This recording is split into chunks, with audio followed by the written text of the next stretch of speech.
Howdy, folks. Don't let this surprise you, but you're not normal. Let me explain what I mean by that.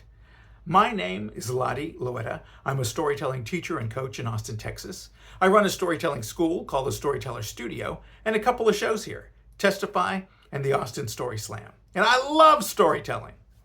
So let's talk about it. We all think we're normal, and we are all wrong. Sprinkles on cupcakes are an abomination. Horror movies are better than Disney. Black licorice is disgusting, and cake is superior to pie.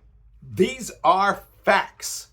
Well, they're really personal truths, not universal ones. But what's obvious to one person may be completely weird to another person. As storytellers, it's our job to remember that what's true for us may completely be foreign to other people. So you can never assume that your audience is already on your side. You're going to have to bring them to your side. Now, that doesn't mean they're going to adopt your opinions. It means that they're going to understand why you made the choices you made in the story. Well, why would they do that?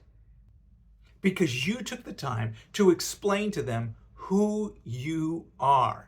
If I start a story by telling folks that I hate different foods, I could have a sunny side up egg and a smoothie every single day of the week and be absolutely fine with it.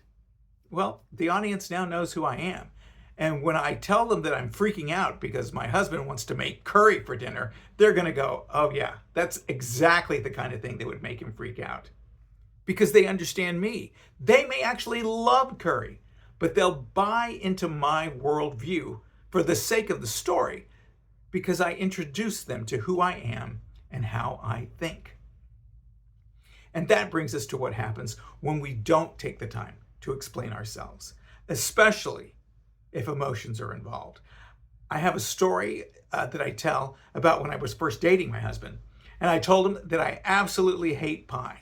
And I think pie is stupid, and we should get rid of all pie, and there should just be extra cake. And he was stunned because he loves pie.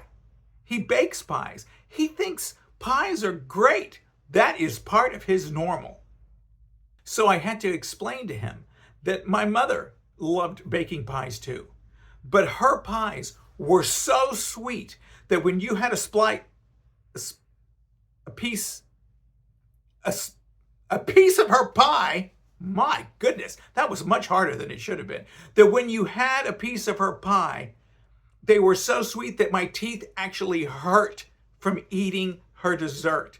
This soured me on all pies from that point forward. I didn't know all pies were not like hers. I had this pie. That is my experience of pie. They hurt when I eat them. Explaining this to Steve, it changed everything. Because suddenly it's not about hating pie.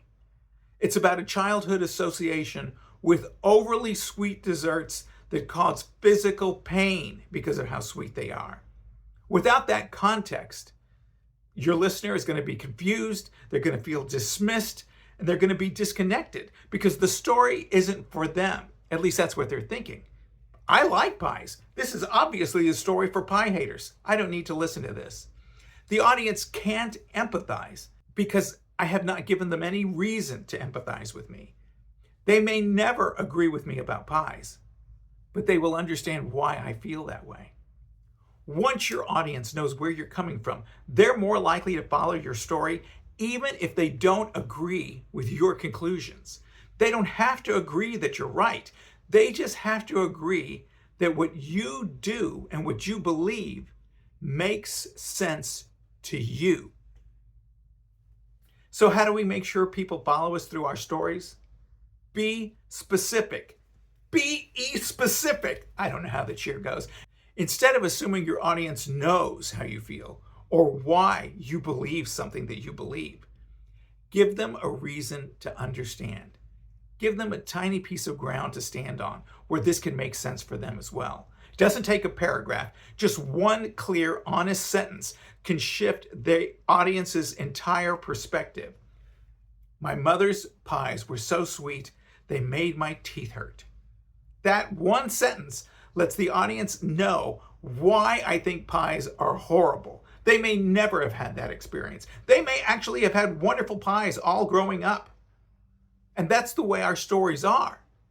We all have experiences that color the way we see the world.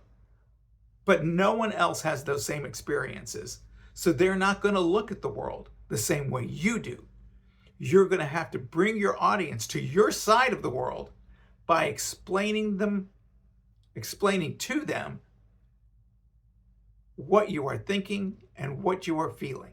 Now, you don't have to over-explain anything. A sentence, maybe two, is really enough. Just don't skip the part that's going to help your audience to feel your logic, not just hear your words. So let's recap a bit. We all think we're normal, but everyone's vision of normal is slightly different. If we explain where we're coming from, we give our audience a way to emotionally join us, even with unfamiliar ideas. And just one sentence can help people understand your truth. And that is all it takes to turn their confusion into a connection. So the next time you're telling a story and you know something to be true, pause. Ask yourself, have I shown my audience how I got to this viewpoint? One moment of context might be the reason that they stop listening. So go out of your way to bring them into your world. So folks, how was this? Did you learn something? Did this help you in any way with your stories? If you liked the video, do me a favor, go down there and find the like button, give it a big old boop.